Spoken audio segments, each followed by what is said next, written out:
자, 오늘도 히브리서 강의를 하는데 오늘은 본문이 이제 4장 14절부터 7장 마지막 절까지입니다. 오늘이 세 번째 시간이고 앞으로 두 번 정도 아마 히브리서 강의가 진행이 될 겁니다. 이렇게 되면은 딱 그것도 진도에 맞겠어요. 마지막 주는 그 다음번 큐티인 고린도 전서를 일주일 앞당겨서 먼저 하게 되니까 그래서 오늘 내용이 상당히 쉬울까요? 어려울까요? 어렵습니다. 히브리서의 지금 난의 코스 중에 하나인 것 같아요. 히브리서를 앞에도 어려웠지만은 지금부터 다루는 요 부분들이 상당히 또 어려운 코스입니다. 그렇다고 해서 어렵다고 해서 어렵게 설명하냐? 그건 아니죠. 물론 쉽게 설명할 겁니다. 근데 문제는 어렵게 이해하는 분도 계실 거예요. 그렇죠?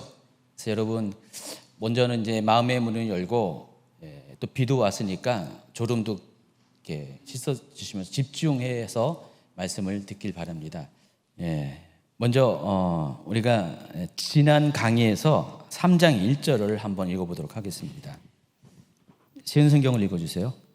예수님은 모세보다 위대하신 분입니다. 그러므로 거룩한 형제 여러분, 예수님에 대해서 깊이 생각하십시오. 여러분은 모두 하나님께서 부르신 사람들입니다. 하나님께서 우리에게 보내신 예수님은 우리 믿음의 사도이며 대제사장이 되십니다. 이 성경 번역 중에서 최고 쉬운 게요. 그래서 쉬운 성경이잖아요. 그래서 맨 처음에 제가 새 번역으로도 하려고 했는데 중도 정도 되는 중간 정도 레벨 되는, 근데 점점 가면 갈수록 새 번역도 어려워요. 그래서 쉬운 성경으로 좀 넘어왔습니다. 바로 쉬운 성경을 하니까 좀 이해가 좀 더 되죠. 이것도 쉽지 않습니까? 말 자체가 좀 어렵죠. 근데 좀 풀어서 한 거기 때문에 조금 더 낫습니다. 3장 1절에 보면은 예수님에 대해서 여러분이 깊이 생각할 것을 요청을 합니다. 여기서 이 깊이 생각하다라는 이 단어의 헬라어 원뜻이 뭐라고 했죠? 이게 마태복음 6장에 있는 그 생각하다라는 그 단어와 어원이 같다 그랬죠. 어근이 같다 그랬습니다.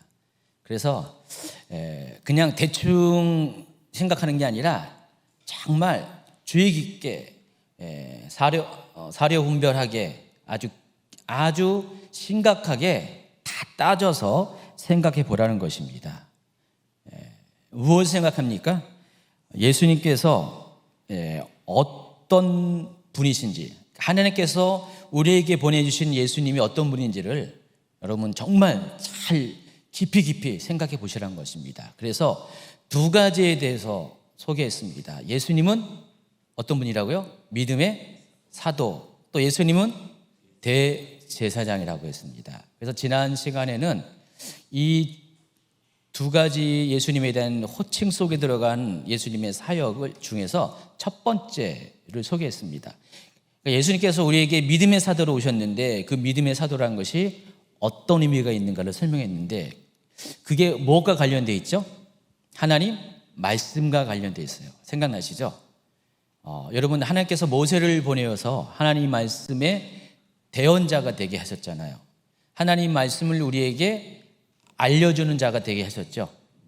그래서 하나님 말씀을 통해서 우리를 하나님께서 조명하게 하시고 분별하게 하시고 판단하게 하시는 그런 역할로 모세를 보냈어요. 그러니까 모세가 하나님 말씀의 전달자로 오면서 모세를 통해서 하나님이 율법을 우리에게 주셨고 그 율법이 우리의 죄를 드러나게 했고 우리가 어떤 사람인지를 알게 됐고 그래서 우리가 과연 어떤 존재인지를 그러니까 모세가 하나님부터 가지고 온 율법이 우리를 이렇게 조명하게 하는 우리의 삶과 우리의 죄를 조명하게 하는 그런 역할을 했다 그랬습니다. 그래서 우리가 이제 히브리서 4장 12절 이하에 12, 13절에 보면 하나님 말씀이 어떤 것인가에 대해서 어떤 역할을 하는 것인가 설명을 했잖아요. 우리가 보통 하나님 말씀 이 맥락을 보지 않고 그거 하나만 봐가지고 하나님 말씀은 뭐 살았고 힘 있고 운동력이 있어서 하나님 말씀의 장점만 갖고 그냥 그 부분만 보통 이야기하는데 전체 그 맥락을 따져보면 그것이 결론 부분이에요. 그래서 결국은 하나님의 말씀은 우리를 심판하는 그런 말씀이라는 것을 우리가 결론으로 맺었어요. 지난 시간에 그랬죠.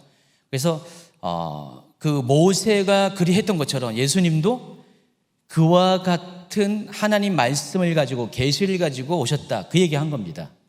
예수님께서 이 땅에 오신 게 어떤 목적으로 오셨죠? 천국 복음을 소개하고 전파하기 위해서 오셨어요. 근데 그 천국 복음 안에는요 회개의 복음이 있어요. 그래서 예수님은 이 땅에 오셨을 때 자기 임의대로 말씀하신 게 아니라 모든 것이 다 하나님께서, 아버지께서 하라고 하신 말씀 그대로를 100% 전달하셨죠. 그래서 그러니까 예수님 말씀 속에서는 하나님의 마음과 뜻과 생각과 계획이 다 있는 거예요. 하나님의 기준이 다 있는 것입니다. 그래서 그 예수님이 전하신 말씀을 통해서 우리가 서로가 분별받아야 돼요. 내가 어떤 존재인지. 그래서 내가 정말 하나님 앞에 옳은지 그른지, 내가 정말 천국 갈련지 심판받을지를 예수님 말씀을 통해서 우리가 분별할 수가 있습니다. 그러니까 그런 의미에서 예수님과 모세를 비교한 거예요. 예수님도 모세와 같은 역할을 위해서 이 땅에 오셨다. 그것을 믿음의 사도, 믿는 도리의 사도, 신앙의 사도, 이런 식으로 번역은 조금씩 표현이 달랐지만은 그런 개념에서 말씀을 했습니다. 두 번째가 이제 오늘부터 2주 동안 다룰 부분입니다. 예수님을 뭐라고 불렀죠? 대제사장이라고 불렀습니다. 그래서 이 대제사장의 역할은 인간의 속죄를 담당하는 그런 직임을 가진 사람입니다. 그러니까 대제사장을 통해요 우리가 하나님께 예물도 드릴 수 있고, 우리 스스로는 예물 못 드려요. 그러니까 제사장을 통해서 예물을 드립니다. 구약시대에는요. 그리고 여러분 맞죠? 구약시대에는 예물을 여러분 직접 하나님께 드릴 수 없잖아요. 지금은 우리가 직접 드리는데 그때는 반드시 예물을 갖고 와서 제사장이 예물을 잘 이렇게 각을 뜬다 그러죠. 처리해서 드릴 것은 드리고 태울 것은 태우고 버릴 것은 버리는 그 작업을 제사장이 했거든요. 그러니까 예물을 드리는 우리가 바치는 예물을 드리는 그 통로자, 매개자, 중재자 역할을 하는 것이 제사장이에요.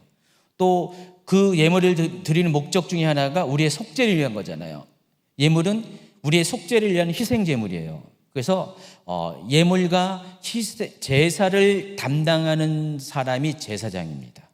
그 제사장 중에서 특별히 우리 그때 당시는 이스라엘 민족 전체의 죄를 또 특별히 원죄의 문제를 한 번에 가지고 하나님 앞에 지성소 안에서 그것을 제사로 드리는 분이 드린 역할을 하는 사람이 대제사장이에요. 그러니까 예수님은 그와 같은 역할을 위해서 이 땅에 오셨다는 것입니다. 그게 오늘부터 2주 동안에 다룰 이야기입니다. 결론은 뻔하죠. 예수님에게서 어떤 역할을 했다는 것, 대제사장의 역할, 예물과 속죄를 담당하는 그 역할을 가지고 오셨다라고 알고 계십니다. 근데 이것을 이제 4장부터 10장까지 아주 길게, 4장 후반부터 10장까지 길게 여러 가지 다양한 각도에서 구체적인 예정을 통해서, 논증을 통해서 지금 히브리서 저자는 설명을 하고 있는 것입니다. 근데 상당히 논리적이에요. 논리적이고 또 번역마다 굉장히 또 어려운 번역은 되게 어려워요. 그렇기 때문에 여러분이 좀 이해하기가 좀 어려워요. 거기 또 여기에 또 배경도 알아야 되고요. 그래서 여러분 그런 게 있어요. 논리가 어려우면요 또 논리적으로 이해하면 쉬워져요. 그러니까 논리라는 것을 논리적으로 이해 안 하면 어려운데 논리는 논리로 이해하시면 쉬워집니다. 그런 의미가 뭔지는 모르시나요? 제가 뭔 말하는지 아시죠? 어디까지 했죠? 많이 했습니다. 32페이지를 이미 넘어왔습니다. 그래서 14절부터는 예수님의 호칭 가운데 드러난 두 번째 사역, 곧 예수님의 대제사장 사역을 소개합니다. 그래서 예수님은 제사장들이 하는 역할처럼 사람들로 하여금 담대히 하나님 보좌 앞에 나아갈 수 있도록 그들의 죄를 속죄시켜 주시는 분으로 오셨다는 것입니다. 그래서 14절에서 히브리서 저자는요, 그 같은 예수님을 대제사장으로 역할로 소개하면서 예수님을 누구와 비교하냐? 인간의 한계를 가진 이 땅 차원의 대제사장과 비교를 합니다. 그래서 아론과 같이 레위 지파의 계통을 따라서 임명되는 대제사장들은요, 이 땅에 속한 대제사장이죠. 근데 예수님은 그들과 비교해서 하늘에 속한 대제사장으로 소개를 합니다. 14절 전반부를 읽어주세요. 그러나 우리에게는 하늘에 올라가신 위대한 대제사장이신 하나님의 아들 예수가 계십니다. 예. 그래서 여러분이 믿는 믿음의 대상은 바로 이런 분이라는 것을 지금 이야기합니다. 그러므로 우리의 신앙 고백을 굳게 지킵시다.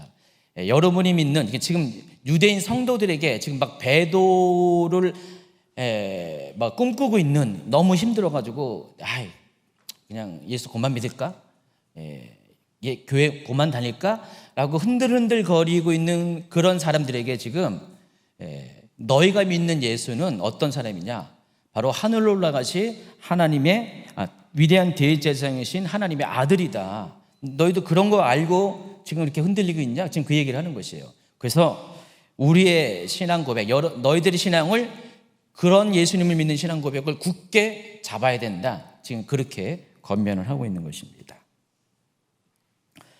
그래서 예수님께서 대제사장이라는 사실은 매우 중요한 의미가 있습니다. 예수님은 비록 자신은 죄가 없음에도 불구하고 우리의 연약함을 동정하시는 분이시다라고 15절에 그렇게 이야기하고 있어요. 우리의 대제사장은 우리의 연약함을 동정하지 못하시는 분이 아닙니다. 그는 모든 점에서 우리와 마찬가지로 시험을 받으셨지만 죄가 없으십니다. 그러니까 예수님은 첫 번째로 죄가 없음에도 불구하고 시험을 받으신 분인데, 그로 인해서 우리의 연약함을 동정하실 수 있다. 다시 말해서 이해하실 수 있다. 이걸 가리켜서 성육신이라 그래요. 예수님의 성육신의 의미가 그거예요. 하나님께서 우리를 몸으로 이해하기 위해서 예수님을 우리에게 보내주신 것입니다. 친히 육신을 입고 육신으로 당하는 여러 가지 희노애락을 경험하게 합니다. 그래서 여러분, 우리가 남이 이렇게 어렵고 힘든 상황에서 힘들죠, 위로해요, 괜찮죠, 막 그렇게 하면은 그 힘든 당하는 사람은 그게 위로가 되냐요? 위로가 될 수도 있어요. 근데 더 많은 경우에 위로가 안 되고 귀찮고 더 짜증나고, 지는 내가 이렇게 당하는 고통 당해봤어? 그래서 그렇게 말을 해? 이런 식으로 반응하는 사람이 있잖아요. 근데 정말로 내가 당하는 거와 같은, 어쩌면 그 이상의 힘든 상황을 겪은 사람이 만약에 그 얘기를 하면 어떡하죠? 마음에 와닿죠.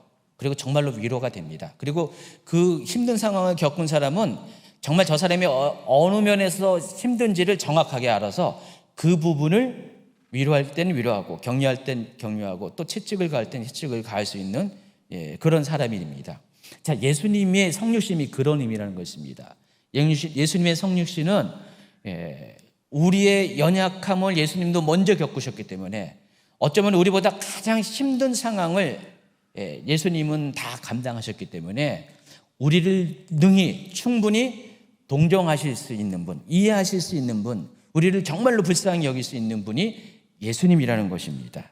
그렇지만 예수님은 우리와 달리 죄가 없어요.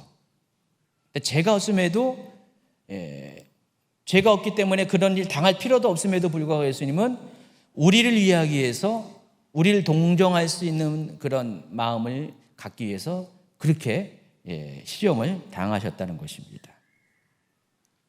히브리서 2장 17, 18절은 이미 이 부분을 설명을 했어요. 읽어주세요.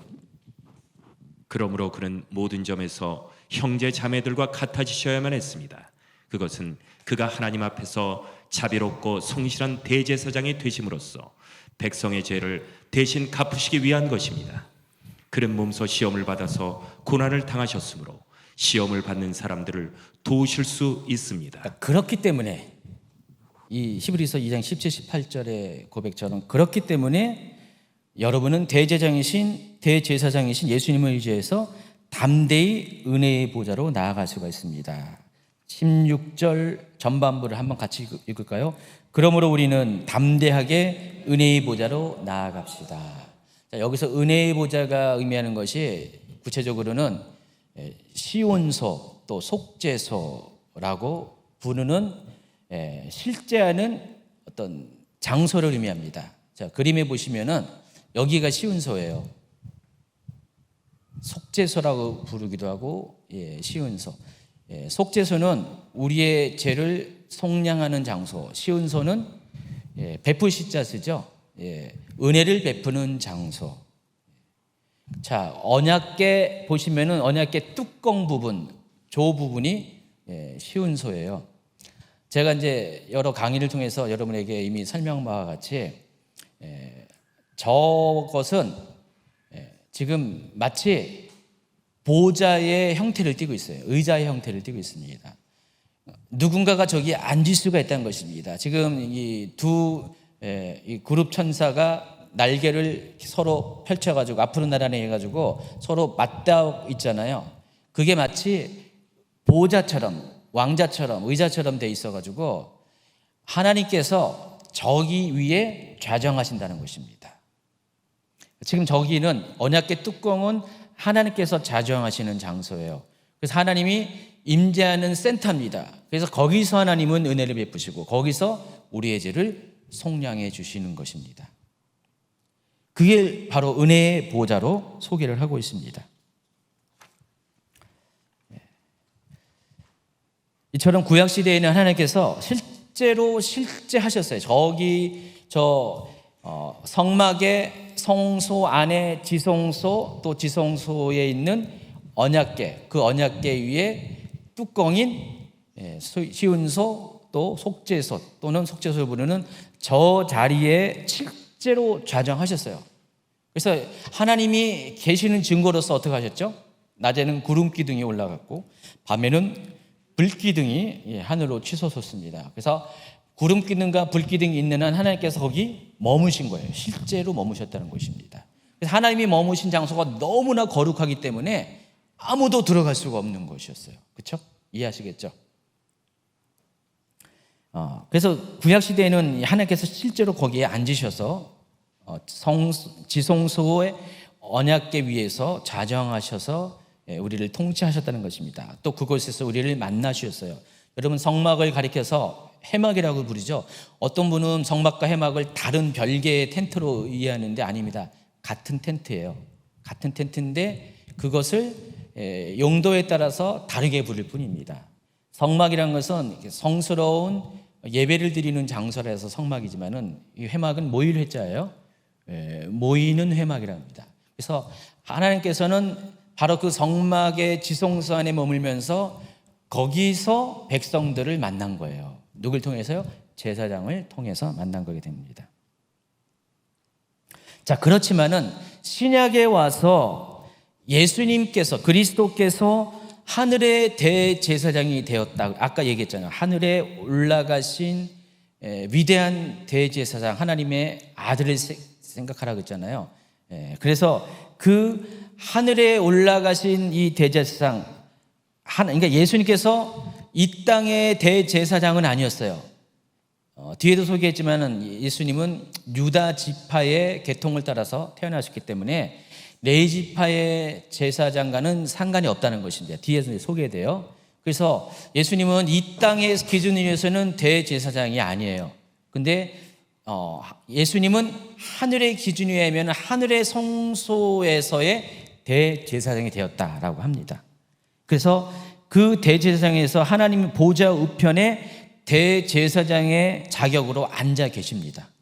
그래서 예수님께서 대제사장의 자격으로 앉아 계신 이후로는 더 이상 모세가 전해준 율법으로 만들어진 바로 이 땅의 성소에는 하나님께서 더 이상 머물지 않게 됐다는 것입니다. 여러분, 예수님은 언제 대제사장이 됐죠? 십자가를 지는 이후에, 그 전에 예수님의 사역을 대제사장으로 부르지 않았어요. 근데 십자가 지신 이후에는 예수님께서 대제사장의 자격으로 하늘 보좌에 하나님 우편에 앉아 계시게 됐다는 것입니다. 그때부터는 우리가 이 땅의 제사장에 의지하지 않고 레위 계통의 제사장에 의지 않고, 그때부터는 하늘에 속한 대제사장인 예수님을 의지해서 그때부터는 하나님께 나아갈 수가 있게 됐다. 그 얘기를 하고 있는 것입니다. 어려운가요? 어렵지 않죠. 예. 여러분 혼자 읽을 때는 좀 어려워요. 이렇게 설명해 주면 어렵지 않습니다. 예. 그래서 그림에 보시면은 하늘 성소의 언약궤를 이렇게 묘사를 합니다. 그리고 저분이 바로 예수님이라는 겁니다. 예수님이 대제사장의 옷을 입고 계신 것으로 상징적인 그림으로 이렇게 누군가가 그려놨습니다. 잘 그려놓은 것 같아요. 예수님께서 지금 하늘 보좌에서 저렇게 대제사장의 역할을 지금도 하고 계시다는 것입니다. 그때 이후로, 십자가 사건 이후로 예수님은 대제사장의 역할을 하고 있습니다. 자, 이것은 놀라운 변화와 변혁을 의미하는 것입니다. 유대인의 개념에서 이러한 언급은요, 그냥 깜짝 놀란 언급이라는 것입니다. 그러니까 이러한 관점에서 지금 어느 누구도 설명해 주지 않았어요. 그동안 어느 사도도 설명해 주지 않았는데, 이 히브리서 저자는 이런 관점에서 설명을 해 주는 거예요. 지금 그러니까 처음 듣는 거예요. 히브리서를 통해서 유대인 성도들이 이 이야기를 이런 개념을 처음 들어보는 거예요. 그래서 제가 이제 점점 가면 갈수록 하면 할수록 이 히브리서 저자는 바울일 수밖에 없어요. 여러 면에서 바울일 수밖에 없어요. 저는 헌정령 표기를 안 봤는데 최 목사님이 저한테 그러더라고요. 헌정령 제목부터 그 저자가 바울이라고 이렇게 헌정령에 나와요. 맞다고 했죠? 저는 아직 그 제목은 안 봤는데 헌정령 제목은 아예 저자가 바울이라고. 뭐라고 구체적으로 나와요? 정확하게?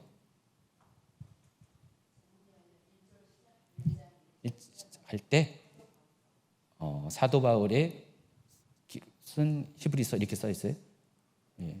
흠정령은 이렇게 돼 있대요. 저는 제목은 잘 안 봤는데, 히브리 전체 제목은 안 봤는데 흠정령은 아예 그냥 고정시켜 버렸네요. 아예 결정을 해버렸네요. 그러니까 이 히브리서를 하면 할수록 사도 바울 외에는 이렇게 논리적인 사람이 있지 않을 것 같아요. 그 당시에. 가면 갈수록 오히려 사도 바울의 다른 서신보다 더 논리적이거든요. 그리고 굉장히 해박한 지식을, 유대적인 지식, 히브리적인 지식을 갖고 있어요. 그래서 사도 바울의 가능성이 참 많을 것 같습니다. 그래서 이것은 굉장히 놀라운 변화와 변혁을 의미합니다. 그래서 이런 얘기를 그동안 한 사람도 없었고, 또 이렇게 됨으로써 더 이상은 동물로 드리는 희생제사가 필요치 않은 시대가 되었기 때문에, 이것은 완전히 시대의 변화예요. 시대의 변혁입니다. 이때 이후로 더 이상 동물로 드리는 제사가 필요하지 않았다는 것입니다. 지금 복음이 전파되고 있는 이때, 이 히브리서가 기록된 이때에도 유대인들은 여전히 지금 동물로 드리는 제사 드리고 있었잖아요. 그렇죠? 예루살렘 성전에서 지금 계속 지금도 드리고 있습니다. 그거 알고 있어요. 그 당연한 것으로, 마땅한 것으로 알고 있는 유대인 성도들에게 지금 이 히브리서 저자는 만약에 바울이라면은 아주 그들의 생각 체계를 무너뜨리는 아주 놀라운 얘기를 하는 것입니다. 이제는 더 이상 예수님이 대제사장이 되었기 때문에 더 이상 이 땅의 레위 계통의 제사장으로 드리는 이 동물로 드리는 제사가 필요 없게 됐다. 뒤에도 이제 9장에 쭉 나옵니다. 더 구체적으로 나옵니다. 필요 없게 됐다라는 선언을 하고 있는 것입니다. 자, 이야기를 딱 들었을 때 여러분이 유대인 성도라면은 충격을 받을 겁니다. 더 이상 제사가 필요 없대. 더 이상 성전에서 드리는 그런 제사, 동물로 드리는 제사가 필요 없대. 그 이유가 예수님께서 하늘로 올라가신 하나님의 아들인 예수님께서 이 땅의 대제사장처럼 하늘의 대제사장이 되었기 때문에 더 이상은 필요 없대. 뒤에 보면 이제 예수님께서 한 번의 희생제물이 되셔서 더 이상의 희생제물이 필요 없다라는 그런 논리로도 이제 이렇게 더 이렇게 발전이 됩니다. 어쨌든 아직은 그런 얘기는 언급을 안 했는데 그렇게 되었대라는 말을 지금 들었을 때 유대인 입장에서 이것은 굉장히 충격적인 메시지가 된다는 것입니다. 그래서 어쨌든 히브리서전은 그렇기 때문에 더 이상 동물 제사가 필요 없기 때문에 이제는 예수 대제사장이신 하늘로 올라가신 하나님의 아들인 예수님을 위해서 우리가 담대하게 그 은혜의 보좌 시온서 속죄소로 나아갈 수가 있는 것이다. 너희들이 옛날에는 그거 가려면 너무 힘들었지 않냐.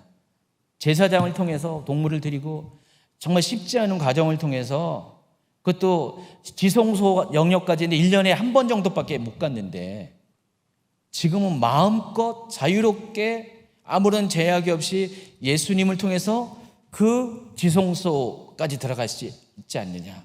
바로 그 지성소에 계시는 하나님을 이제는 만날 수 있지 않느냐. 지금 그 얘기를 하고 있다는 것입니다. 아멘입니까? 예. 그렇기 때문에 그 은혜를 힘입어 제때 주시는 도움을 받아야 된다고 또 16절 후반부는 이야기하고 있습니다. 그리하여 우리가 자비를 받고 은혜를 입어서 제때 주시는 도움을 받도록 합시다. 이것이 예수 그리스도의 대제사장 사역의 의미입니다. 사람들이 구약과 신약 시대를 구분하면서 우리가 좀 어떤 인위적인 구분을 하냐면은 구약 시대는 하나님은 공의 하나님, 신약 시대의 하나님은 궁율의 하나님으로 나눕니다. 근데 그렇지 않습니다. 구약 시대나 신약 시대나 하나님은 공의의 하나님인 동시에 궁율의 하나님이세요. 공의와 궁율은 하나님의 양면성입니다. 나눌 수 없는 동전의 양면과 같은 것입니다. 그러니까 궁율 안에 공의가 있고 공의 안에 궁율이 있는 것입니다.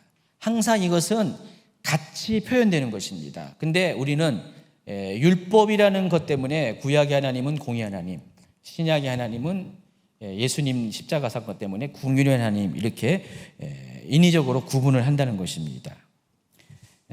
그런데 우리가 지금 읽어드리는 방금 소개한 대제사장으로서의 예수님이라는 측면에서 보면은 예수님은 이 공의 하나님과 또 긍휼의 하나님을 완전히 조화롭게 하나로 드러내신 그런 분이시라는 것입니다.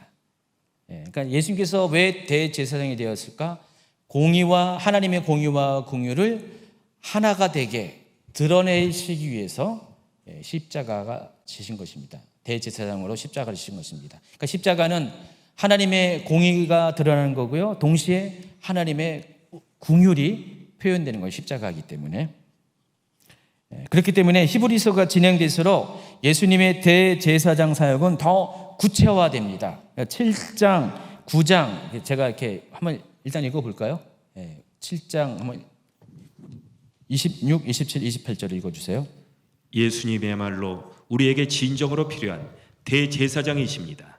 예수님께서는 거룩하고 죄가 없으시며 흠이 없고 죄인들과 구별되는 하늘보다 높은 곳에 계신 분입니다. 그분은 다른 제사장들과는 다릅니다. 그들은 매일 제사를 드려야 합니다. 먼저 자신의 죄를 위하여, 다음은 백성의 죄를 위하여 희생 제물을 바칩니다. 그러나 그리스도는 그럴 필요가 없으십니다. 예수님께서는 자기 자신을 희생 제물로 드려서 단 한 번에 그 일을 끝내셨기 때문입니다. 율법은 약점을 가진 사람들을 제사장으로 세웠습니다. 그러나 하나님의 아들이신 예수님께서는 하나님의 맹세하심을 통해 영원토록 완전한 대제사장이 되셨습니다. 제가 아까 했던 말을 지금 그 뒤에 가면 이렇게 더 구체적으로 자세하게 설명을 한다는 것입니다. 여러분 혹시 졸 수도 있기 때문에 이번에는 여러분 같이 있습니다. 9장 11, 12절 시작. 그러나 그리스도께서는 지금 우리가 가지고 있는 좋은 것들의 대제사장으로 오셨습니다. 그는 더 크고 완전한 성막에 들어가셨습니다. 그것은 사람의 손으로 지은 것이 아니며 이 세상에 속한 것도 아닙니다. 그리스도는 단 한 번 지성소로 들어가셨습니다. 그분은 염소나 송아지의 피가 아닌 자신의 피를 가지고 지성소로 들어가셔서 우리를 죄에서 완전히 자유롭게 해주셨습니다. 그러니까 지금 4장에서 설명한 개념들이 7장 가면은 더 구체화되고요, 확장되고요, 9장과도 마찬가지로. 히브리서는 계속해서 대제사장이신 예수님에 대한 것들을 점점점 논리적으로 확장시키고 구체화시키면서 설명을 해가고 있습니다. 이제 5장으로 넘어가면요, 5장에서는요 아론의 계통을 쫓는 그 레위 계통의 일반적인 대제사장과 이 땅의 제사장과 하늘의 대제사장이신 예수 그리스도를 비교해서 예수님께서 대제사장이 될 수 있는 자격에 대해서 논증을 합니다. 자, 먼저 1절과 4절에 보면요, 아론 가문을 따르는 레위 사람들과 같이 사람 중에서 선택한 대제사. 제가 이 말도 어렵게 설명을 했네요. 아론 가문을 따르는 레위 사람들과 같이 이렇게, 이것도 어렵게, 성경 말씀도 아닌데 어렵게 설명했네요. 잘 이렇게 보면은 왜 이렇게 표현했는지는 이해하실 겁니다.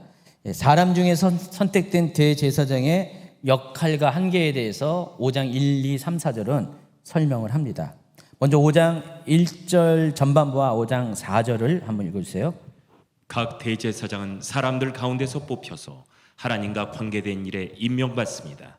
누구든지 이 영예는 자기 스스로 얻는 것이 아니라 아론과 같이 하나님의 부르심을 받아서 얻는 것입니다. 먼저 알아야 될 것은 아론의 후손 레위 계통의 제사장들은 자기들이 원해서 하는 게 아니라 하나님께서 선택하셔서 임명된 사람이라는 것입니다.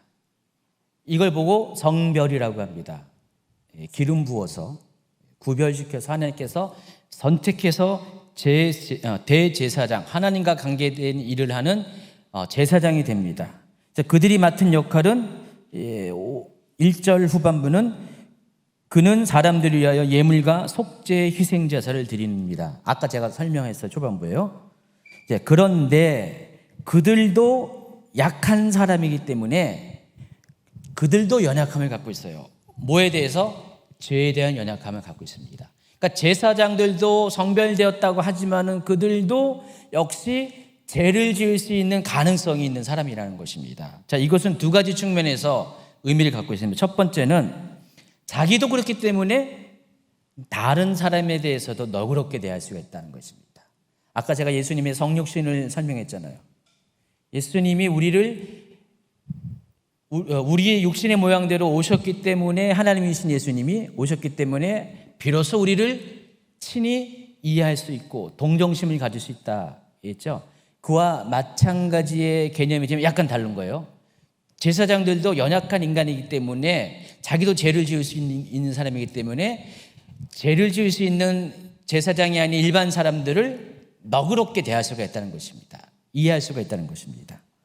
동시에 그들 자신의 연약함 때문에 그들 또한 자기를 위해서 역시 속죄의 예물과 제사를 드려야 되는 그런 존재라는 것입니다. 이게 한계라는 것이에요. 인간 제사장들의 한계라는 것입니다. 이 이야기를 한 다음에 5절부터는요, 이들과 비교한 예수님의 대제사장직에 대해서 소개를 합니다. 첫 번째, 예수님은 일반 제사장들과 마찬가지로 예수님도 하나님의 주권에 의해서 하나님의 임명을 받아서 대제사장이 되신 분이에요. 이것은 같아요. 일반 대제사장과 똑같아요. 근데 한 가지 다른 점이 있습니다. 예수님은 레위 계통의 대사장의 그 반열에서 제사장이 된 게 아니라 예수님은 혈통적으로는 레위와 아무런 상관이 없어요. 아론과 아무런 상관이 없이 예수님이 따른 제사장의 그 계통은 멜기세덱이다라고 소개를 하고 있습니다. 예수님은 멜기세덱의 계통을 따라 임명받은 제사장, 영원한 제사장이라고 합니다. 자, 그 이야기가 시편 110편 4절에 먼저 소개가 되고 다윗이 이 말을 했어요. 다윗이 지금 메시아에 대한 예언시를 110편에 지은 건데 그 메시아의 역할 중에 하나가 이런 역할이다라고 시편 가운데 미리 예언적으로 선포를 하고 있습니다. 여호와는 맹세하고 변하지 아니하시리라. 이르시기를 너는 멜기세덱의 서열을 따라 영원한 제사장이라 하였도다. 시편에 이게 나와 있어요. 시편에 이미 이런 것이 언급되어 있어요. 다윗이 지은 시편이죠, 110편이. 그래서 지금 히브리서 저자는 이 시편 110편 4절을 인용하면서 예수님은 하나님에게서 멜기세덱의 계통을 받아서 따라 대제사장으로 임명을 받았다라고 10절에서 결론을 맺습니다. 이게 일반 제사장들과 다르다는 것입니다. 예수님은 제사장이라서 똑같은 제사장이 아니라 아론 계통의 제사장들은, 레위 계통의 제사들은 이 땅의 혈통을 통해서 제사장이 생겨나고 이어지지만은 예수님의 제사장직은 이 땅의 혈통이 아니라 하늘로부터 났는데 그 하늘의 혈통을 예표하는 게 멜기세덱이에요. 좀 이따 설명할 겁니다. 그 멜기세덱의 반차, 예전 번역은 반차, 지금 계통을 따라서, 또 새로운 번역은 서열, 또 이렇게 얘기하는데 서열을 따라서 대제사장이 됐다. 지금 그 얘기를 하고 있습니다. 그렇기 때문에 멜기세덱의 서열을 따른 제사장의 직임은 영원하다는 것입니다. 그래서 히브리서 곳곳에 영원한 대제사장이라는 표현을 계속하고 있습니다. 또 그렇기 때문에 그리스도의 대제사장직은 모세의 율법 아래에 임명받은 대제사장보다 탁월하다, 우월하다, 위대하다, 뛰어나다고 비교해서 설명을 하고 있습니다. 지금 히브리서 전체가 뭐예요? 기독교와 유대교를 비교하면서 기독교가 유대교보다 위대하다. 그 전체적인 그 주제잖아요. 핵심적인 주제인데, 구체적으로 들어가면은 예수님은 초반부에 천사보다 위대하다, 또 모세보다 위대하다, 또 여기서는 대제사장보다 위대하다. 똑같은 대제사장인데 이 땅의 대제사장보다 위대하다. 지금 그 얘기를 지금 계속 설명을 하고 있는 것입니다. 자, 그러면은 앞으로 이 이야기를 했으니까 11절부터는 10절에 그 얘기 했잖아요. 11절부터 뭔 얘기를 해야 돼요? 이제 멜기세덱에 대해서 얘기해야 되잖아요. 지금 멜기세덱에 대해서 언급을 했잖아요. 10절에 하나님에게서 멜기세덱의 계통을 따라 대제사장으로 임명을 받으셨습니다. 했기 때문에 그러면 이 글을 읽는 독자들은 궁금할 거 아니에요. 멜기세덱의 계통이 뭐야? 갑자기 이상한 말을 하네. 막 그럴 거 아니에요. 듣도 보도 못한 말을 하네. 뭐 성경에 이미 기록되어 있지만 사실 그들 입장에서는 별로 신경 쓴 개념이 아니기 때문에 그럼 당연히 멜기세덱에 관한 이야기를 해야 정상이잖아요. 곧바로 12절부터는. 근데 히브리서는 그 얘기를 11절에 딱 언급을 해놓고 멜기세덱에 대한 이야기는 19절부터 6장 19절부터 6장 20절부터 그때부터 언급을 하고 본격적으로는 7장 1절부터 본격적으로 언급을 합니다. 그 사이에 갭이 있어요. 5장 12절부터 6장 19절까지는 다른 이야기를 합니다. 멜기세덱에 대한 이야기를 잠시 일단 정지 딱 시켜놓고 보류 버튼을 딱 늘어놓고 잠깐 해놓고 전혀 다른 이야기를 꺼냅니다. 근데 그 다른 이야기가 뭐냐? 성도들로 하여금, 유대인 성도들로 하여금 성숙한 신앙을 가질 것을 경고하는 내용을 기록을 합니다. 그러니까 멜기세덱 얘기를 해야 되는데 그걸 잠깐 멈춰놓고 갑자기 더 전혀 다른 이야기를 꺼낸다는 것입니다. 삽입장이죠. 근데 삽입장을 집어넣은 이유가 있습니다. 왜 본격적으로 멜기세덱 이야기를 꺼내기 직전에 성장하지 못한 자에 대한 이야기를 꺼내고자 했을까? 그 이유가 있습니다. 여러분, 멜기세덱에 대한 이야기는 어려운 얘기예요. 제가 멜기세덱을 좀 이렇게 그림 자료가 필요해가지고 검색을 했더니 웬 하나님의 교회에서 전부 다 이거 도배를 했네. 이단들의 특징은요, 평소 그냥 정통교회 성도들이 어렵다고 생각해서 목사님들도 잘 설명하지 않는 개념들, 특별히 계시록이나 이런 것들을 자기들은 할 수 있다고 해서 막 그걸 자기들의 인위적인 해석에 의해서 그것도 교주에 맞춰가지고 막 이렇게 설명을 하잖아요. 그러면은 사람들이 빠질 수밖에 없어요. 그래서 와, 교회에서는 이거 어렵다고 말도 안 하고 꺼내지도 않는 얘기, 계시록 같은 경우는 읽지도 말라고 하는 뭐 그런 얘기. 칼빈이 그랬거든요. 칼빈이 4장 칼빈의 후예들이 그랬거든요. 4절 이하부터는 어려우니까 읽지도 말라. 칼빈도 모르니까 너희들은 더 모르니까 읽지도 말라고 막 그랬거든요. 근데 이단들은 그걸 그냥 한마디로 틈새 시장을 노린 거죠.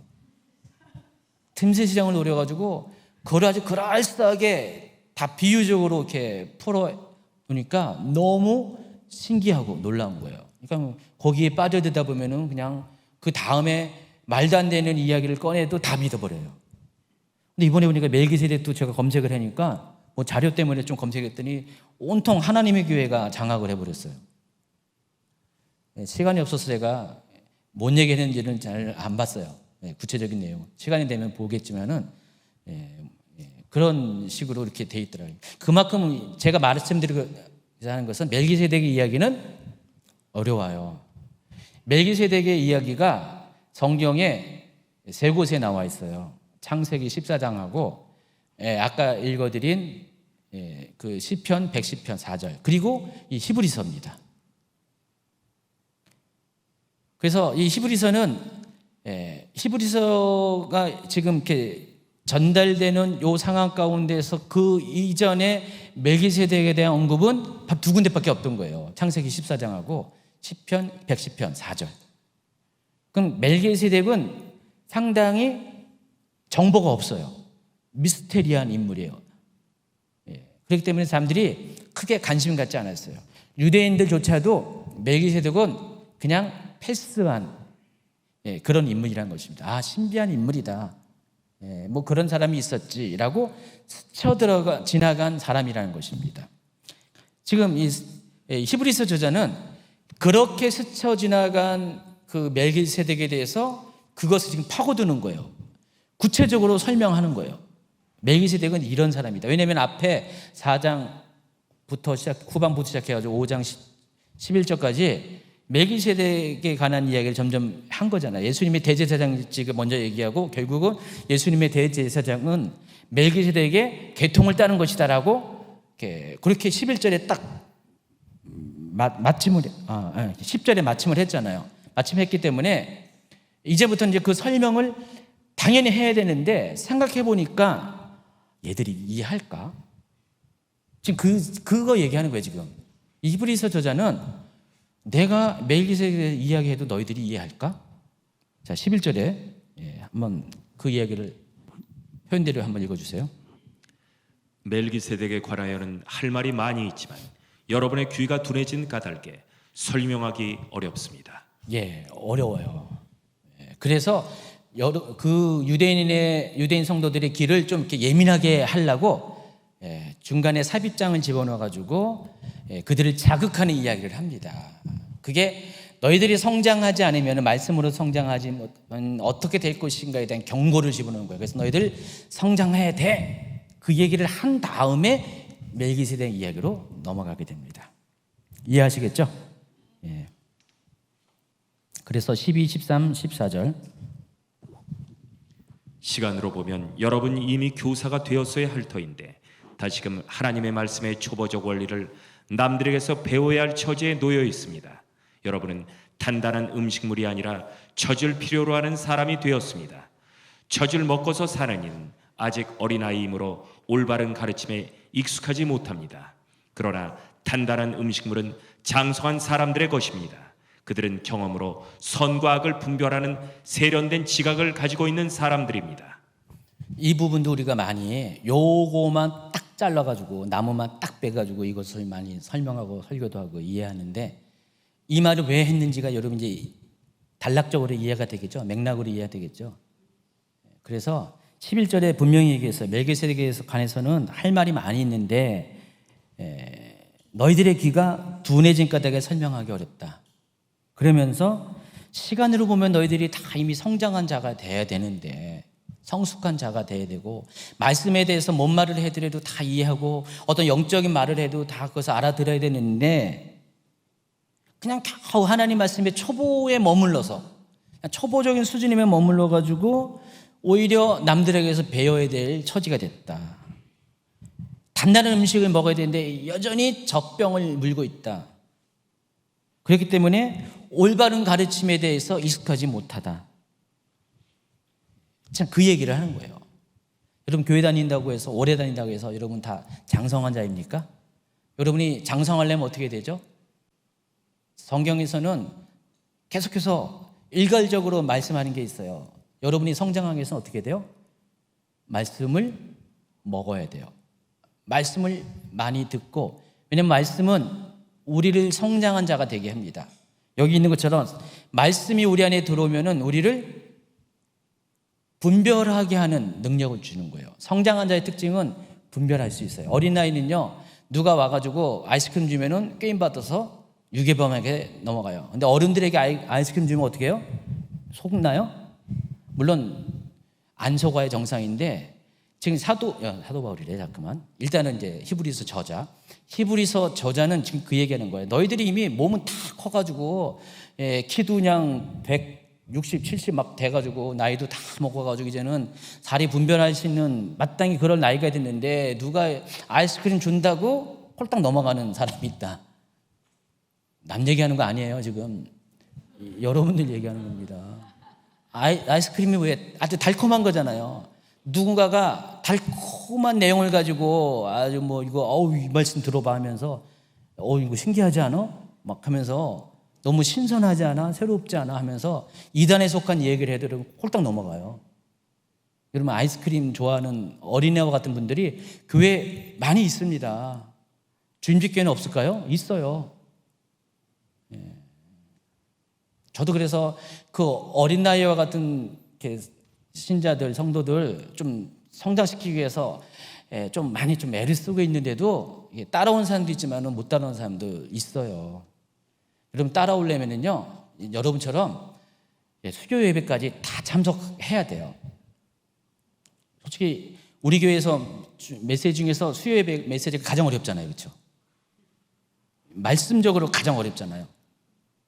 금요 예배 때는 최 목사님이 주로 영적인 세계에 대해서 어려운 얘기를 많이 하잖아요.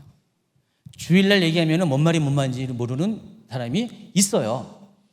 근데 수요일하고 금요일 적어도 오셔서 듣는 분들은 좀 달라요, 수준이. 근데 모든 예배에 다 참석하잖아요, 여러분.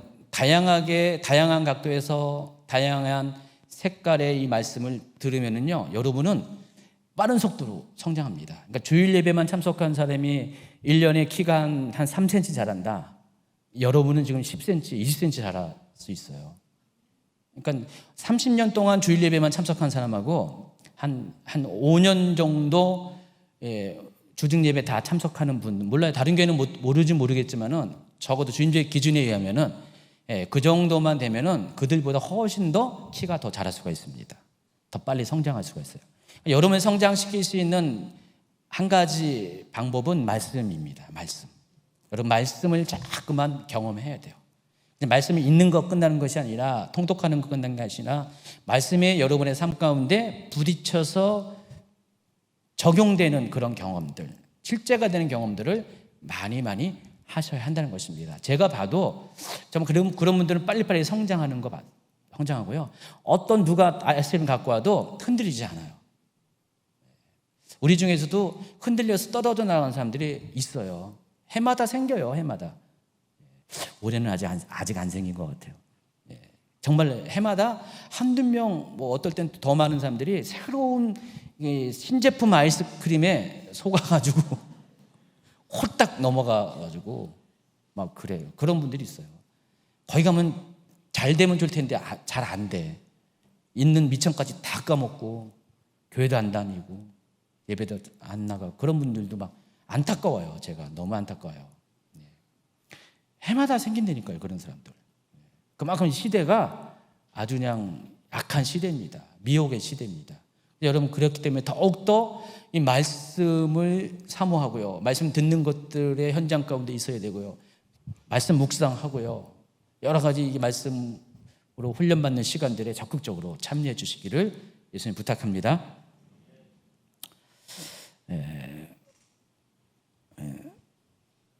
그래서 히브리서 저자가 하는 말은, 유대인 개종자들에게, 이 편지의 수신자인 유대인 개종 하는 말은, 너희들이 알고 있는 기초적인 구수준에 머무르지 말고 하나님 말씀의 깊은 것까지, 이 말씀을 왜 했는지 하나님 말씀의 의도, 동기까지 볼 수 있는 성장한 자가 되라고 14절에 12절부터 14절까지 그 얘기를 합니다. 그러므로 6장 1절로 넘어갑니다. 인과관계로 넘어갑니다. 그렇기 때문에 우리는 그리스도교의 초보적인 교리를 제쳐놓고서 성숙한 경지로 나아갑시다. 쉬운 성경을 읽어드릴게요. 그러므로 훌륭하게 자란 어른이 됩시다. 처음 그리스도에 대해 배우던 때로 되돌아가서는 안 됩니다. 그러면서 그 처음 그리스도를 배우던 그때 초보적인 교리를 이렇게 설명합니다. 세 번역으로 읽어주세요. 6장 1절, 2절. 그러므로 우리는 그리스도교의 초보적 교리를 제쳐놓고서 성숙한 경지로 나아갑시다. 죽은 행실에서 벗어난 회개와 하나님에 대한 믿음과 세례에 관한 가르침과 안수와 죽은 사람의 부활과 영원한 심판과 관련해서 또다시 기초를 놓는 일이 없어야 하겠습니다. 제가 빨간색으로 하이라이트 시켰잖아요. 밑줄도 긋고.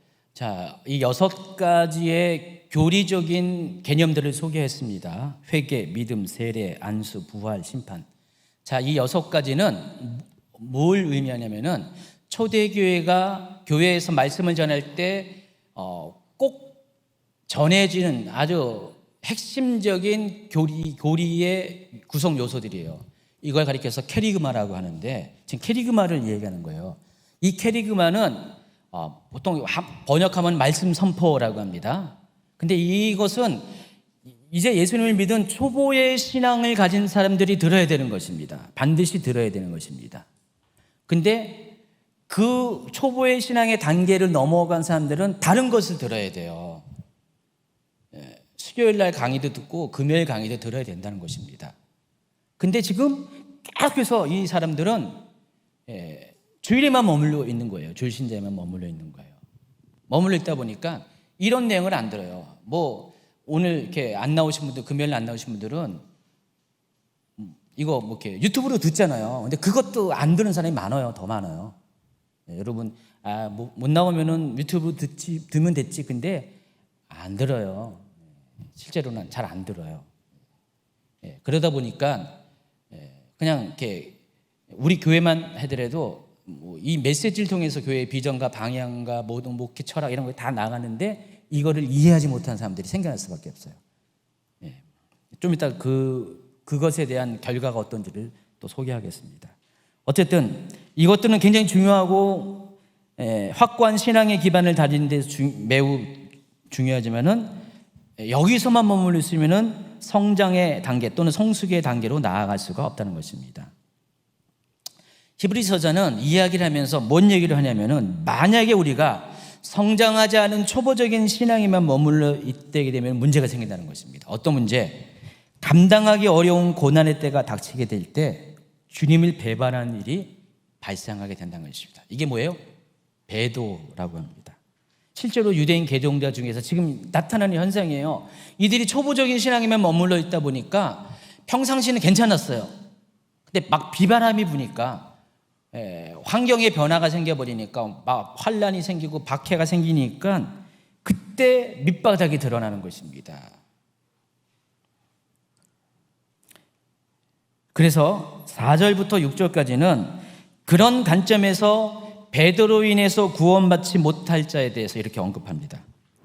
한 번 빛을 받아서 하늘의 은사를 맛보고 성령을 나누어 받고 또 하나님의 선한 말씀과 장차올 세상의 권능을 맛본 사람들이 타락하면 그들을 새롭게 해서 회개에 이르게 할 수 없습니다.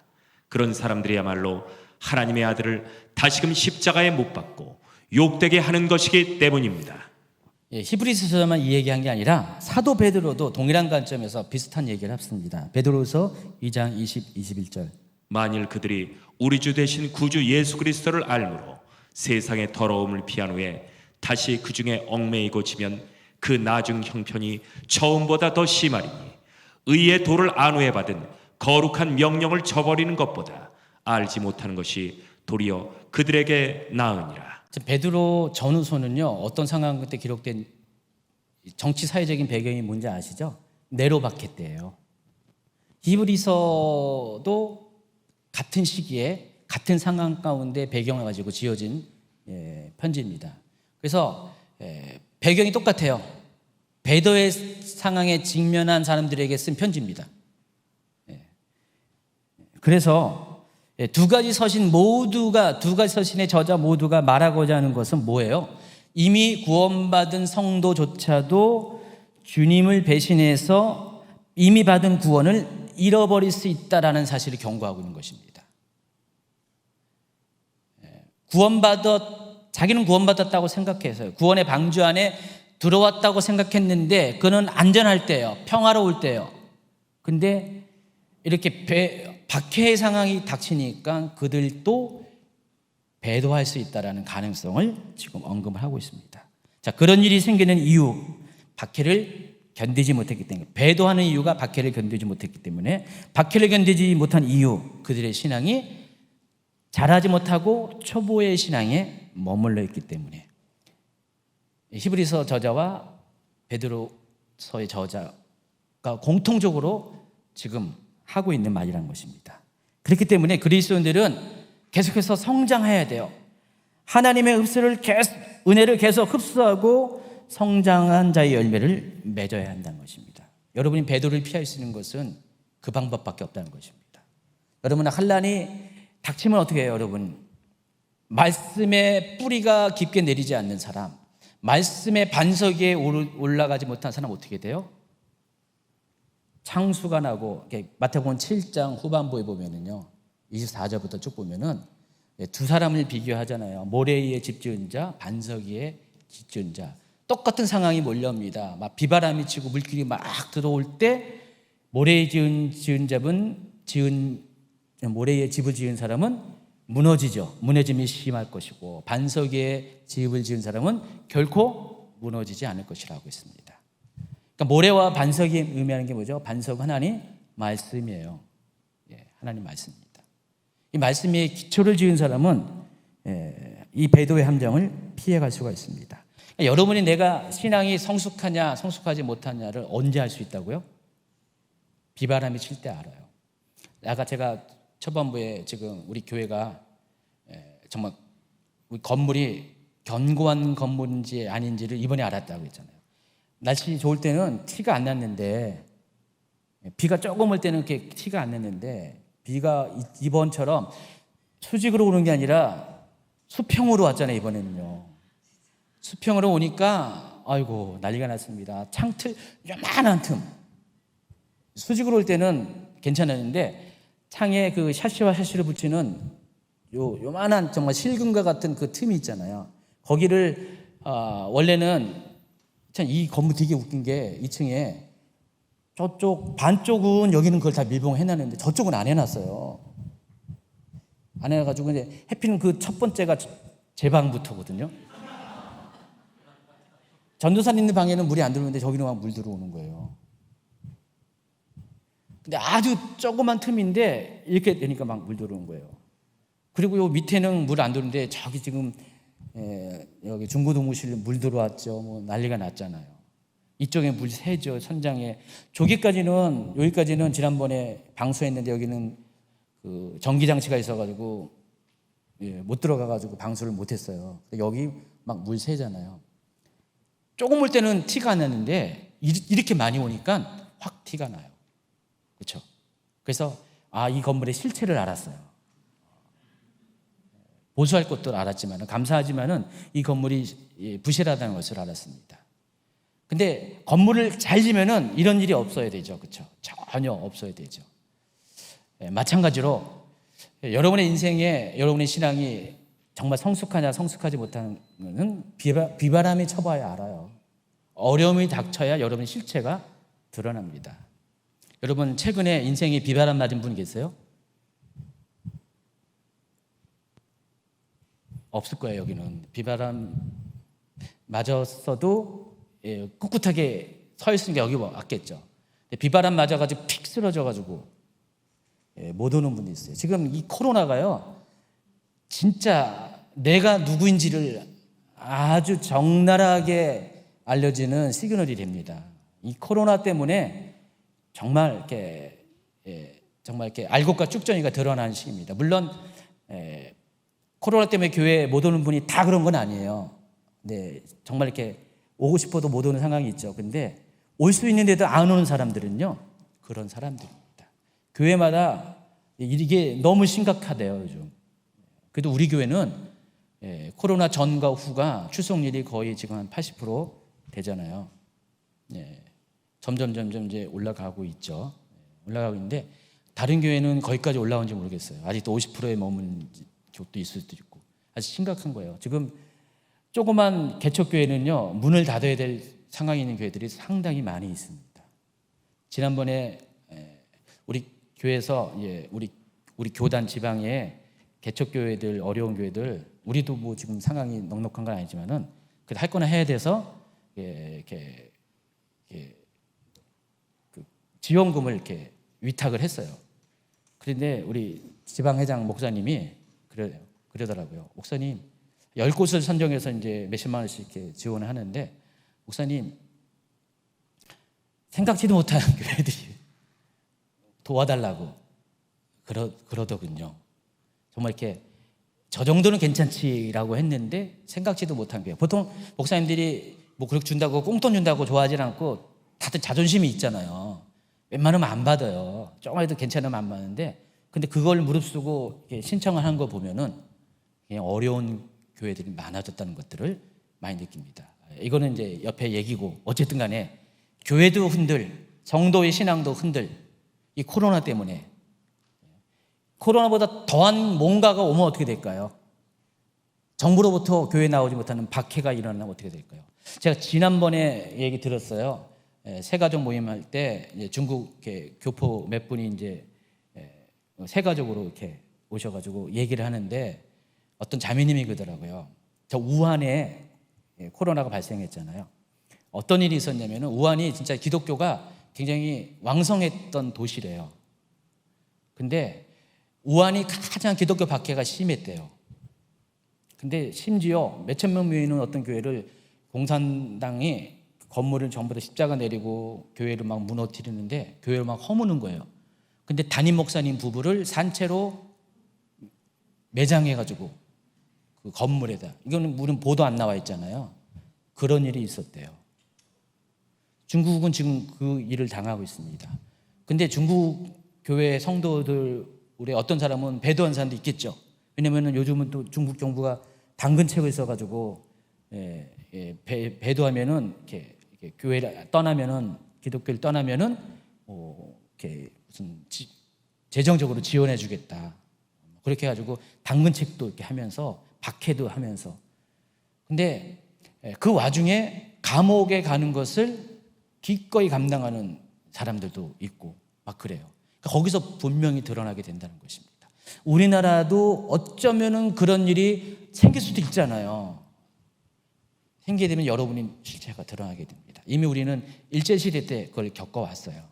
그래서 실제로 우리가 성장한다는 것이 얼마나 중요한 것인지를 아셔야 돼요. 성장하지 못하면, 말씀으로 성장하지 못하면 박해를 견뎌낼 수가 없고 결국은 배도하게 된다. 배도로 끝나는 게 아니잖아요. 배도하면 어떻게 해요? 구원을 못 받기 때문에. 그래서 여러분, 한 번 믿은 구원은 영원한 것이라고 붙잡고 있는 자신만만했던 사람이 그런 상황에 닥치면은 자기가 이미 받은 구원도 잃어버리게 되는 상황이 있을 수밖에 없다는 것입니다. 그래서 믿음은 계속 성장해야 돼요. 하나님 말씀의 깊이와 넓이와 높이를 경험해야지 밖의 상황을 능히 이기고 선한 예매를 맺게 되는 것입니다. 이것으로 이제 말을 마친 게 아니라 이 히브리서전은 한 가지 더 얘기해요. 말씀으로 성장하에는 더 적극적인 이유가 뭐냐? 6장 7절을 한번 읽어볼까요? 땅이 자주 내리는 비를 흡수하여 농사짓는 사람에게 유익한 농작물을 내주면 그 땅은 하나님께로부터 복을 받습니다. 우리가 성장하게 되면은, 그래서 열매를 맺게 되면은 복을 받게 되기 때문에. 여기 보면은 비유로 소개합니다. 그리스도인을 땅으로 비유하고요. 하나님의 은혜를 자주 내리는 비, 성숙의 열매를 유익한 농작물로 비유합니다. 그런 영적 원리를 비유하면서 제가 이게 바로 알레고리식 방법이에요. 영해라고 합니다. 예. 이거는 영적으로 이런 것. 예.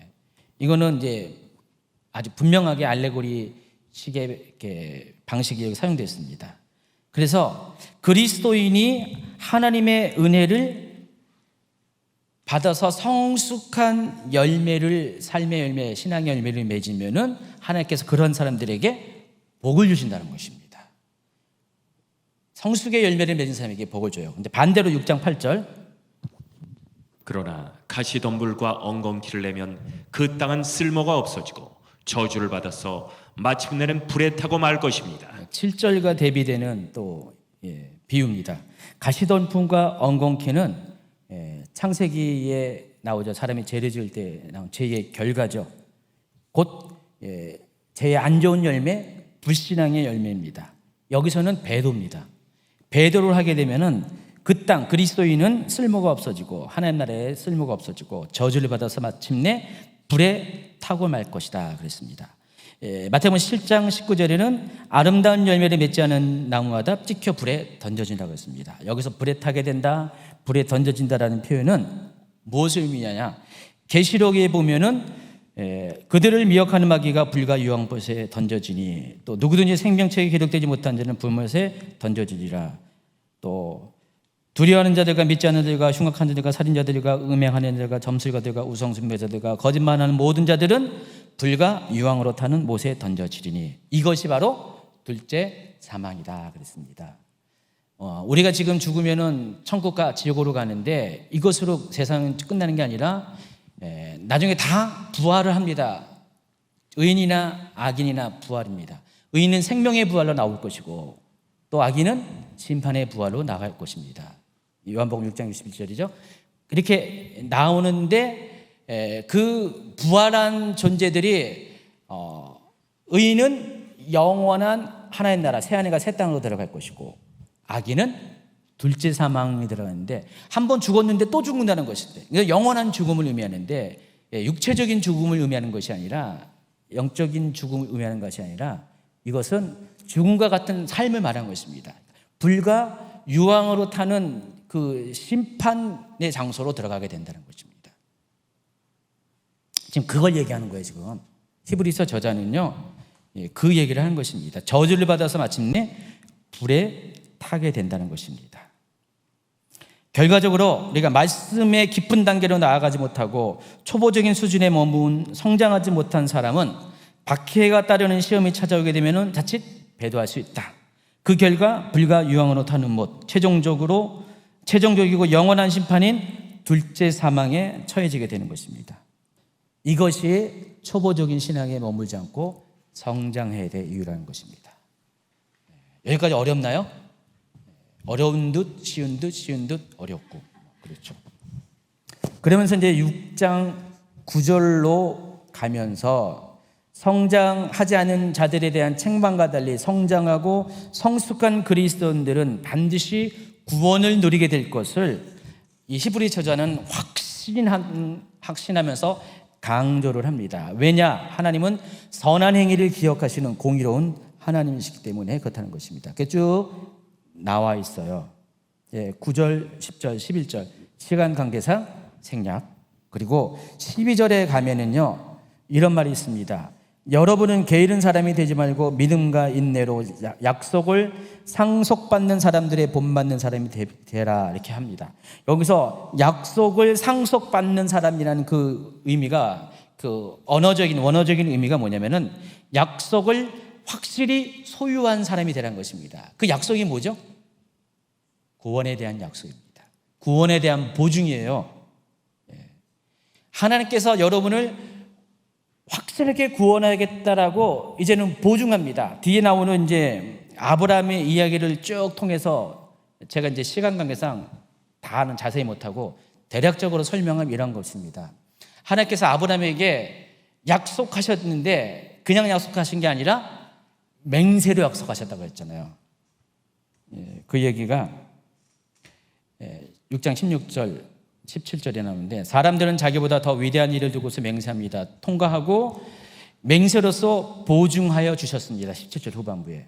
그러니까 아브라함의 이야기를 꺼내면서 지금 이렇게 약속을 상승받는 사람의 샘플로 아브라함 얘기를 꺼낸 겁니다. 히브리 저자는. 근데 아브라함은 하나님한테 약속을 보증받았는데 그냥 말로만 한 게 아니라 맹세했다 그랬어요. 하나님께서. 보통은 사람들이 자기보다 위대한 사람을 두고 맹세하잖아요. 자기보다 낮은 사람보다 맹세하지 않는데 하나님은 자기보다 높은 사람이 없어가지고 맹세할 사람이 없어서 자기 자신을 두고 맹세했다 그 얘기를 하면서 그러면서 이 맹세를 했다는 이 표현이 뭐냐? 보증했다는 것입니다. 너에게 약속한 것을 하나님 자신에 대한 맹세로 보증했다는 것이다. 이건 결코 변하지 않을 것이다. 그게 뭐죠? 자손에 대한 약속이잖아요. 그 얘기를 합니다. 그 얘기를 하면서 그와 같이 이게 아브라함이 본보기인 것처럼 여러분도 똑같이 그와 같은 수준의 하나님부터 오는 맹세 수준의 구원에 대한 보증을 받으라는 것입니다. 이해하시겠어요? 구원의 확신이 소망이 중요한 이유가 있습니다. 19절 이걸 읽어주세요. 우리에게는 이 소망이 있으니 그것은 안전하고 확실한 영혼의 닭과 같아서 휘장 안에까지 들어가게 해줍니다. 이 얘기가 그 얘기예요. 우리에게는 한 가지 소망이 있다고 했습니다. 그것은 안전하고 확실한 영혼의 닷. 여러분 닷이 의미하는 게 그죠? 배의 닷은 배가 움직이지 않도록 고정시키는 게 닷이잖아요. 아무리 비바람이 쳐도 닷이 견고하게 바닥에 내려 있으면은 배는 흔들리는 건 흔들리겠지만은 무너지지 않습니다. 그래서 이 닷은 어려운 환경 가운데 우리를 지켜주는 것이. 그래서 아까 보증이라는 단어와 맥락을 같이 하고 있습니다. 그래서 하나님께서 우리에게 그 소망, 위에 있는 아브라함에게 약속한 그 소망을 우리에게 주셨어요. 아브라함 봐라. 아브라함이 이렇게 보증을 맹세로서 보증받지 않았냐, 약속을 보증받지 않았냐. 그와 같이 너희도 그런 사람이 되라. 그런 소망을 가지라. 그것은 마치 안전하고 확실한 영혼의 닭과 같아서 너희들 위하여금 휘장 안, 다시 말해서 지성소 안까지 너희들을 들어가게 할 수 있을 것이다. 하나님의 임재가 있는 성소가 있는 그곳까지 너희들을 들어가게 할 수 있을 것이다. 그 얘기를 하고 있었는 것입니다. 그런데 그 일을 위해서 먼저 앞서서 본을 보여주시고 길을 여시고 샘플이 되신 분이 바로 예수님이에요. 20절에 그 얘기를 한 것입니다. 읽어주세요. 예수께서는 앞서서 달려가신 분으로서 우리를 위하여 거기에 들어가셔서 멜기세덱의 계통을 따라 영원한 대제사장이 되셨습니다. 바로 예수님께서 그것의 본보기가 되셨어요. 그것의 선두주자가 되셨고요. 그 일을 위해서 멜기세덱의 계통을 따른 영원한 대제사장이 되었다. 그 얘기를 하고 있습니다. 자, 이제 44페이지 넘어가면서 오늘 네 번째 주제입니다. 멜기세덱의 계통을 쫓는 그리스도. 아까 말씀드렸죠? 5장 10절까지 그 5장 10절은 예수님께서 멜기세덱의 계통을 따른 대제사장이 되었다. 그걸로 끝마쳤는데 그 다음부터 그 멜기세덱이 무엇인가를 설명해야 되는데 설명 안 했다고 했어요. 그 이유가 바로 지금까지 설명했던 그런 문제 때문에, 우리가 성장하지 못한 문제 때문에 아무리 설명해도 못 알아들으니까 설명을 안 하고 제발 좀 성장해라 그 얘기를 먼저 한 다음에 그 얘기가 끝나자마자 다시 이어서 멜기세덱에 대한 이야기를 시작합니다. 7장 1절에 보면은 이 멜기세덱은 살레망이요 지극히 높으신 하나님의 제사장이었다 그랬어요. 멜기세덱은 누구인가? 첫 번째, 살레망, 동시 하나님의 제사장. 여기서 살렘은 예루살렘을 가리킵니다. 예루살렘을 가리키고요. 당시 멜기세덱이 예루살렘의 왕이어서 아브람 당시에 멜기세덱이 예루살렘의 왕이었습니다. 동시에 하나님의 제사장이었다는 것입니다. 그 이야기가 멜기세덱과 하나님과의 관계된 이야기가 창세기 14장 17절부터 20절 쭉 소개되고 있습니다. 여러분 지도도 이렇게 쭉 보시고요. 시각관계상 넘어갑니다. 자세한 얘기는 강의안을 보시고요. 중요한 것은 이 이야기를 살펴보면은요, 멜기세덱과 아브라함의 관계에 대해서 우리가 한 가지 힌트를 얻을 수가 있어요. 여러분, 멜기세덱과 아브라함은 실은 아는 사이였어요. 아브라함이 지금 소돔과 저기 북방 그돌라오메를 중심으로 북방 왕들과 싸우고 승전하고 돌아오는 게 멜기세덱을 처음 만난 게 아니라 이미 알고 있었다는 것입니다. 왜 그런 얘기를 하냐? 멜기세덱이 오직 전적으로 아브라함을 영접하기 위해서 아브라함이 지금 이렇게 승전해가지고 헤브론으로 가는 그 길목에 예루살렘이 있거든요. 헤브론으로 가는 그 길목에 나와서 아브라함의 승전을 축하하기 위해서 축복하기 위해서 온 거예요. 나온 거예요. 오직 아브라함 때문에 길목에서 기다리고 있어 아브라함을 만난 것입니다. 근데 왜 멜기세덱이 아브라함을 축복했을까? 그거에 대해서, 그리고 또 멜기세덱에게 왜 아브라함은 10분의 1에 11조는 아니죠. 여기 10분의 1에 그 전리품을 주었을까? 11조는 율법 시대부터 나오고요. 그것을 알 수 있는 그 힌트가 있습니다. 그게 뭐냐? 당시에 그 시대 그 지역에서 하나님을 아는 사람이 롯도 알았지만은 요 상황 가운데서는 아브라함과 멜기세덱이었어요. 왜냐하면 멜기세덱은 하나님의 제사장이었어요. 여러분, 이 예루살렘의 가장 중심부에 뭐가 있는지 아세요? 모리아산이 있는 거 아세요? 모리아산은 하나님이 이제 창세기 22장에 가면요, 14장 22장에 가면은요, 하나님께서 아브라함에게, 그때 당시 이제 브엘사베에 있는 아브라함에게 그 모리아산에 가서 내 아들 독자 이삭을 제물로 바치라 그랬습니다. 모리아산이 지금의 성전산입니다. 지금 예루살렘에 성전이 지어진 바로 그 산이 모리아산이 성전산이었어요. 그러니까 예루살렘의 중심부에 있는 산이었어요. 그 말은 거기가 하나님의 성소가 있는 곳이라는 것입니다. 그 성소의 제사장이 누굴까요? 멜기세덱이었어요. 그러니까 멜기세덱에 대한 정보는 그냥 하나님의 제사장이라고만 나왔지만은 제사장 노릇하면 뭔가가 있어야 되잖아요. 성소 역할을 하는 뭔가가 있어야 되잖아요. 그것을 관리하고 주관하는 사람이 멜기세덱이었어요.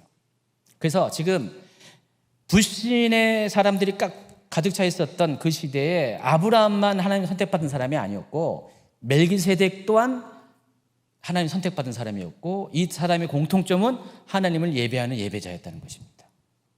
그렇기 때문에 멜기세덱은 그런 자기와 동일하게 하나님을 예배하고 경외하는, 여호와를 경외하는 이 아브라함을 만나기 위해서 나갔어요. 그리고 제사장이 하는 역할이 뭔지 아세요? 제사를 드리고 속죄도 하지만은 제사장의 역할 중에 하나가 하나님의 복을 비는 자였어요. 그래서 민수기 6장에 보면은 제사장의 복을 비는 기도가 나오잖아요. 제사장의 축복 기도가 3가지 나오잖아요. 제사장의 역할 중에 하나가 백성들에게 복을 비는 거였어요. 율법에 그게 이제 공식적으로 등장합니다. 뒤에 보면은 신명기에 쭉 나오잖아요. 그게 그 얘기예요. 여호와의 이름으로 축복하는 자가 제사장입니다. 그 선례가 멜기세덱이에요. 그러니까 멜기세덱이 아브라함을 축복하기 위해서 아마 하나님께서 말씀하셨기 때문에 나아갔을 가능성이 많습니다. 축복하기 위해서 나갔고요. 거기서 아브라함을 축복을 했습니다. 그래서 멜기세덱과 아브라함은 어떤 특별한 관계가 이미 있었다는 사실을 아시기 바랍니다. 통과하고 멜기세덱의 이름의 뜻은 2절 후반부 보니까 멜기세덱이라는 이름은 정의의 왕이라는 뜻이다 그랬어요. 정의의 왕이라는 뜻이 히브리어로 말키라는 단어와 나의 왕이라는 뜻이니까 체테크가 의라는 단어, 이게 자선이라는 단어와 같은 단어라 동일한 한 단어로 쓴다고 했죠. 그래서 말키체테크, 이게 이제 우리가 음으로 한글로 음가가 멜기세덱이라고 번역을 한 겁니다. 나의 왕은 의롭다, 의의 왕이라는 뜻이고요. 그다음에 살렘 왕이라는 것은 멜레크 살렘이에요. 히브리어로 따지면 지금 히브리서는 여긴 헬라어로 기록되어 있지만 원래는 히브리서로 기록될 가능성이 많다고 그랬고요. 멜레크 살렘, 평화의 왕이라는 것입니다. 그래서 멜기세덱의 이름은 멜기세덱의 또 사역을 의미하기도 합니다. 그래서 멜기세덱은 평화의 도성인 예루살렘을 다스리는 의의 왕입니다. 근데 구약 성경에는요, 멜기세덱의 조상과 자손, 출생, 죽음에 대한 언급이 전혀 나와 있잖아요. 7장 3절에 보면은 읽어보세요. 그에게는 아버지도 없고 어머니도 없고 족보도 없고 생애의 시작도 없고 생명의 끝도 없습니다. 여기 보면은 지금 히브리서 저자가 이 얘기를 하는 거예요. 그러니까 보니까 창세기 14장에 대해서는 멜기세덱에 대한 다른 설명이 없잖아요. 그러니까 그걸 가지고 아버지도 없고 어머니도 없고 족보도 없고 생애의 시작, 출생도 없고 생애의 끝, 죽음도 없다라고 했습니다. 그렇다고 멜기세덱이 그런 사람인가요? 그건 아니에요. 멜기세덱은요, 어떤 사람은 이런 것을 가지고 멜기세덱은 천사다, 멜기세덱은 예수님께서 구약시대에 나타난 그리스도의 현현이다, 이런 식으로 이야기하는 분도 있어요. 제가 그림을 봤더니 멜기세덱을 예수님처럼 묘사한 그림도 있더라고요. 근데 그거 아닙니다. 멜기세덱은 당시에 실존하는 사람이었고요, 실제로 예루살렘을 통치하는 왕이면서 동시에 제사장이었습니다. 실존 인물이었습니다. 근데 왜 히브리서 기자는 멜기세덱에 대해서 아버지도 없고 엄마도 없고 족보도 없고 출생도 없고 출생의 기록도 없고 생명의 끝도 없다고 이렇게 표현했을까요? 실질적으로 그런 정보가 1차적으로는 없기 때문에 그런 거예요. 근데 그러면서 이것을 통해서 말하고자 하는 것은 시편 110편 4절에 예수님께서 멜기세덱의 계통을 따라서 영원한 대제사장이 되었다고, 바로 영원한 이 단어 때문에 그런 거죠. 지금 이 히브리서 저자는 시편 110편 4절에서 영감을 받아서 예수님이 영원한 제사장이기 때문에 멜기세덱을 그렇게 표현한 거예요. 지금 어차피 정보도 없으니까. 이해하시겠어요? 그렇게 표현한 거예요. 다른 성경에는 이런 얘기가 없잖아요. 지금 멜기세덱의 계통을 따른 예수님에 대해서 설명하면서 이런 식으로 표현한 건데, 이런 표현을 하게 된 계기가 시편 110편 4절에 영감을 받아서 그것을 가지고 이렇게 표현한 거예요. 어차피 멜기세덱에 대한 정보가 없으니까. 그러면서 히브리서 저자가 말하고자 하는 바는 예수님이 바로 이와 같은 존재라는 것이다. 왜 이런 얘기를 하냐면은 아론의 계통을 따른 레위 자손의 후손으로 선별된 제사장들은 어떻게 해요? 아버지도 있고 엄마도 있고 족보도 있고 출생도 있고 죽음도 있잖아요. 다시 말해서 육신의 체계 안에서 있는 사람이란 것입니다. 그런데 그에 비해서 예수님은 육신의 체계 안에 있는 분이 아니라 하늘에 속한 대제사장이기 때문에 그와 같은 의미에서 이렇게 표현한 겁니다. 어렵나요? 어렵죠. 근데 자주간 이해하시기 바랍니다.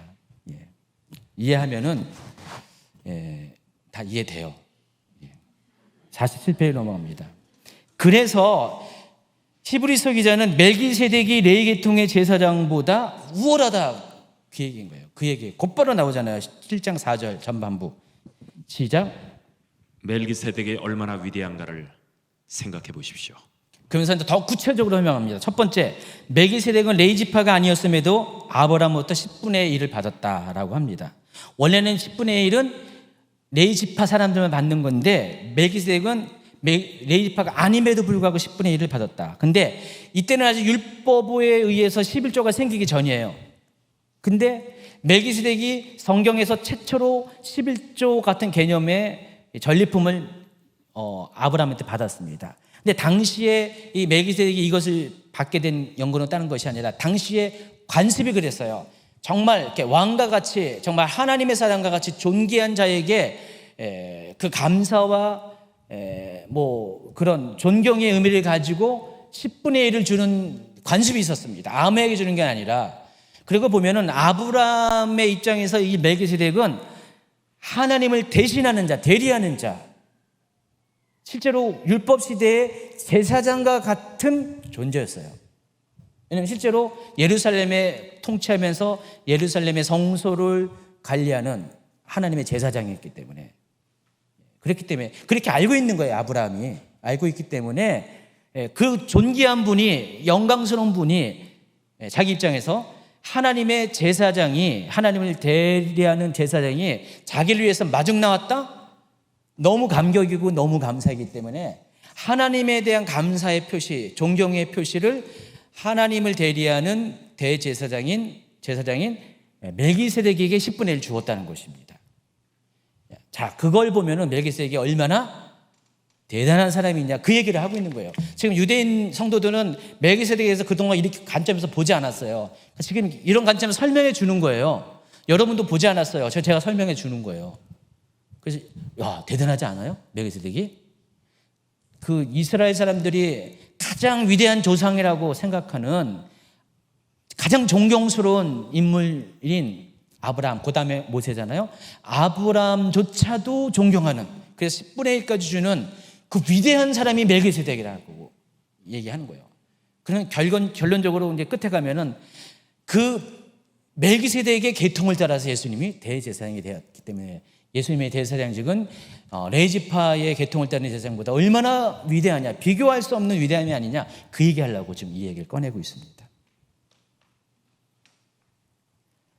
또 그리고 7장 6절에 보면은 아까 이미 얘기했지만 아브라함이 멜기세덱부터 축복을 받았어요. 그러니까 낮은 자가 높은 자로부터 축복을 받는데 이것만 봐도 멜기세덱이 얼마나 아브라함보다 더 높은 지위에 있는 사람이 아니냐, 그 얘기를 한 것입니다. 쭉 설명을 했고요. 이제 49페이지로 넘어가면은요, 11절로 넘어갑니다. 11절을 넘어가는데 11절에는요, 문법적으로 가정법을 사용했어요. 가정법은 만일 뭐뭐뭐 하면으로 시작하잖아요. 그래서 이것은 반어적인 문장입니다. 한번 우리말 성경으로 11절을 읽어볼까요? 만일 레위 계열의 제사장 직분을 통해 완전함을 얻을 수 있었다면, 그런데 백성들은 이것을 근거로 율법을 받았습니다. 아론의 계열을 따르지 않고 멜기세덱의 계열을 따르는 다른 한 제사장을 세워야 할 필요가 있었겠습니까? 자, 이 얘기를 하면서 뭘 얘기하면 레위계통의 제사장직의 불안정성을 이야기합니다. 앞서 멜기세덱 계통의 제사장직의 완전성, 영원성을 얘기했다면은 이제는 율법에 의해서 율법의 아래에 있는 제사장직의 불안정성을 설명을 합니다. 설명하면서 첫 마디가 만일 그 레위계통의 제사장이 완전했다면은 하나님께서 굳이 왜 다른 제사장을 세울 필요가 있냐, 그 얘기를 한 거예요. 그 말은 완전하지 않지 않냐, 그 얘기를 하는 것입니다. 그냥 가정법을 통해서. 그래서 불안정한 레위계통의 제사장을 보완하기 위해서 하나님께서 새로운 멜기세덱의 계통을 따르는 제사장직을 허락하셨는데 그분이 바로 예수 그리스도라는 것입니다. 그렇다면은 여기 아까 가로 있잖아요. 그런데 백성들은 이것을 근거로 율법을 받았다. 그러니까 제사장직을 근거로 율법을 받았다라고 했잖아요. 그렇기 때문에 제사장직이 변화가 생겼다면은 율법도 변해야 되지 않냐, 그 얘기하는 거예요. 지금 이 얘기 왜 하냐면은 유대인들이 율법에 목숨을 걸고 있기 때문에 지금 그보다 더 근원적인 것, 율법의 통로가 되는 제사장의 그 직이 바뀌었다면은 율법도 변화가 있어야 되지 않냐, 그 얘기를 하고 있습니다.